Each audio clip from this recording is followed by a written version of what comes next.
नमस्कार दोस्तों, crime story channel पर मैं राजेश आपका स्वागत करता हूं। दोस्तों, आज मैं आपको अपराध की जिस वारदात के बारे में बताने जा रहा हूं वो वारदात है नोएडा, उत्तर प्रदेश से।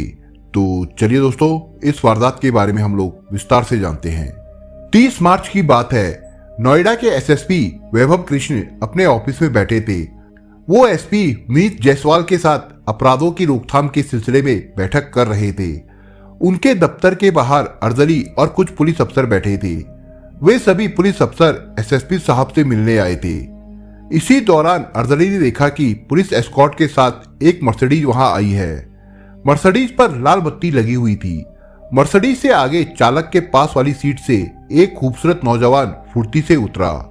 उस नौजवान के हाथ में लैपटॉप बैग था। उस नौजवान ने मर्सिडीज के पीछे का गेट खोला। कार से एक महिला तेजी से बाहर निकली। महिला की उम्र 32-33 साल थी। उसने जीन्स और पूरी आस्तीन की टी शर्ट पहन रखी थी।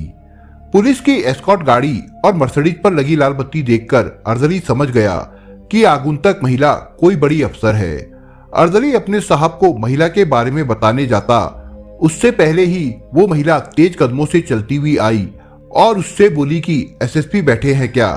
अर्दली ने कहा, यस मैम, साहब चैम्बर में मीटिंग कर रहे हैं। आगंतुक महिला अर्दली से बिना कुछ कहे सीधे चैम्बर का गेट खोलकर अंदर जाने लगी तो अर्दली ने आगे बढ़कर गेट खोला।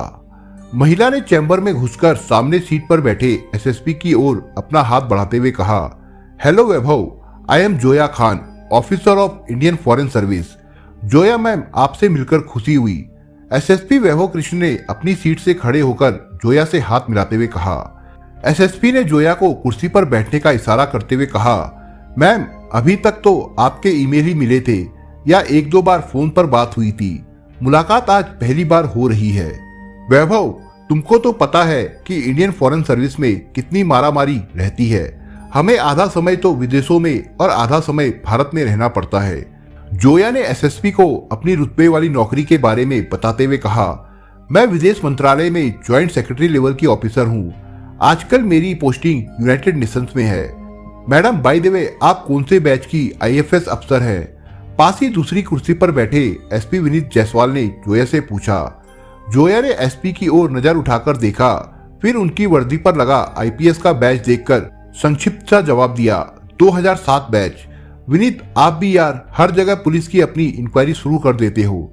एसएसपी वैभव ने अपने साथी एसपी से कहा। फिर जोया खान की ओर मुखातिब होकर बोले, मैडम क्या लेंगी, चाय, कॉफी या ठंडा? वैभव, ऐसी कोई औपचारिकता नहीं है, फिर भी पहली बार मुलाकात हुई है, इसलिए आपके साथ कॉफी पीने में कोई हर्ज नहीं है। जोया ने खिलखिलाकर हंसते हुए कहा। एसएसपी ने घंटी बजाकर अर्दली से पहले पानी और उसके बाद कॉफी लाने को कहा। अर्दली पानी के गिलास रख गया। इस बीच जोया और एसएसपी वैभव कई मुद्दों पर बातें करते रहे। बीच बीच में वहां बैठे एसपी विनीत जायसवाल भी अपनी बात कह देते थे। कुछ ही देर में अर्दली कॉफी ले आया। कॉफी पीते हुए जोया ने एसएसपी से कहा, वैभव, मेरी गाड़ी में तोड़फोड़ हो गई थी। इसकी रिपोर्ट भी मैंने बिसरख थाने में दर्ज करा दी थी, लेकिन आपकी पुलिस ने अब तक इस मामले में कोई कार्रवाई नहीं की। आप जरा एक बार अपने स्तर पर इस केस को दिखवाना। एसएसपी ने जोया को आश्वस्त करते हुए कहा, मैडम, मैं इस केस को दिखवा लूंगा। जोया ने कॉफी की आखिरी सिप लेते हुए कप खाली किया और कुर्सी से उठते हुए एसएसपी से कहा, वैभव, आपसे पहली मुलाकात अच्छी रही। एसएसपी वैभव कृष्ण ने अपनी कुर्सी से खड़े होकर जोया से हाथ मिलाते हुए कहा, nice to meet you ma'am. Zoya SSP से मिलकर तेजी से उनके चैम्बर से बाहर निकली और फुर्ती से अपनी गाड़ी के पास पहुंची।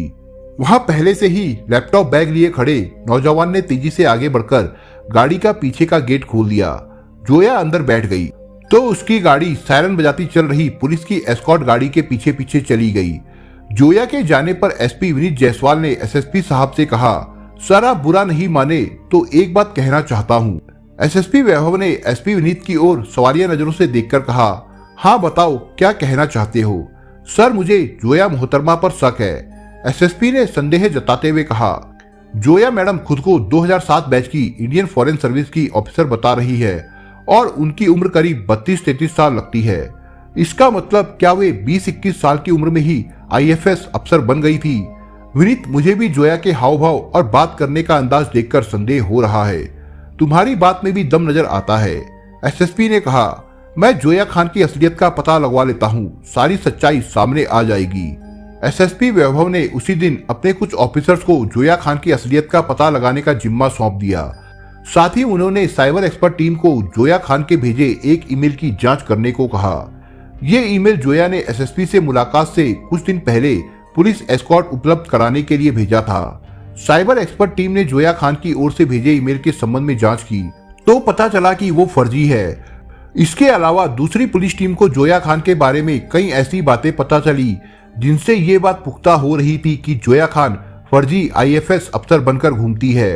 सभी तरफ से जोया खान के बारे में फर्जी अफसर होने की पुष्टि होने पर नोएडा पुलिस ने जोया खान को हिरासत में लेकर पूछताछ की तो उसकी जालसाजी की सारी पोल खुल गई।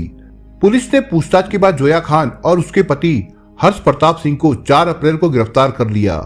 पुलिस ने जोया के पास से यूनाइटेड स्टेट डिपार्टमेंट का फर्जी diplomatic ID card, 2 laptop, pistol नुमा lighter gun, walkie talkie wireless set, 4 mobile phone, ATM card, PAN card, फर्जी ड्राइविंग लाइसेंस और यूएएन का लोगो लगी मर्सिडीज कार और नीली बत्ती लगी एसयूवी महिंद्रा कार सहित कई अन्य सामान भी बरामद किए। फर्जी आईएफएस ऑफिसर जोया खान और उसके पति से पुलिस की पूछताछ के आधार पर जो कहानी उभर कर सामने आई वो कुछ इस प्रकार से है। जोया मूल रूप से उत्तर प्रदेश के मेरठ की रहने वाली है। मेरठ के केंट इलाके में सदर बाजार स्थित तिवारी कंपाउंड में उसके पिता का आलीशान बंगला है। उसके पिता ए खान एमबीबीएस डॉक्टर हैं। उनका मेरठ के लाल कुर्ती बड़ा बाजार में क्लिनिक है। जोया के पिता डॉक्टर ए खान की इसी इलाके में अच्छी शोहरत है। डॉक्टरी के पेशे से उन्होंने अच्छी खासी कमाई भी की है। डॉक्टर ए खान की 2 बेटियां हैं। बड़ी बेटी जोया ने मेरठ के स्कूल से प्रारंभिक पढ़ाई की थी। इसके बाद उसने दिल्ली से ग्रेजुएशन किया। दिल्ली यूनिवर्सिटी से जोया ने पॉलिटिकल साइंस में एमए किया। सन 2007 में वो दिल्ली में रहकर सिविल सर्विसेज परीक्षा की तैयारी करने लगी। इसके लिए उसने कोचिंग वगैरह भी की।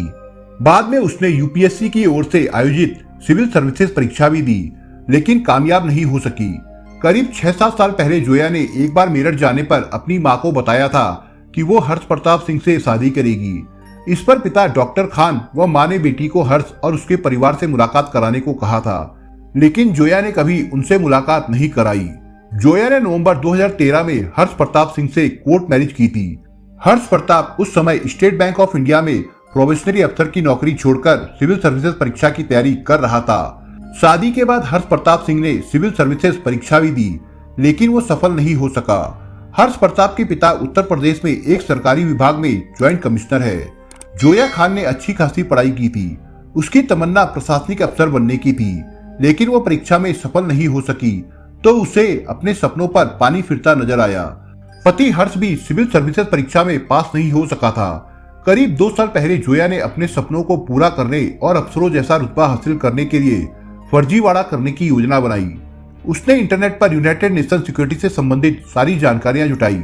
इसके बाद उसने GoDaddy डोमेन से फर्जी email ID security chief United Nation security काउंसलिंग.org के नाम से बनवाई और इसे रजिस्टर करवाया। इसके लिए जोया ने यूनाइटेड नेशन ऑर्गेनाइजेशन के लोगो व अन्य सूचनाएं फर्जीवाड़े से हासिल कर उपलब्ध करवाई।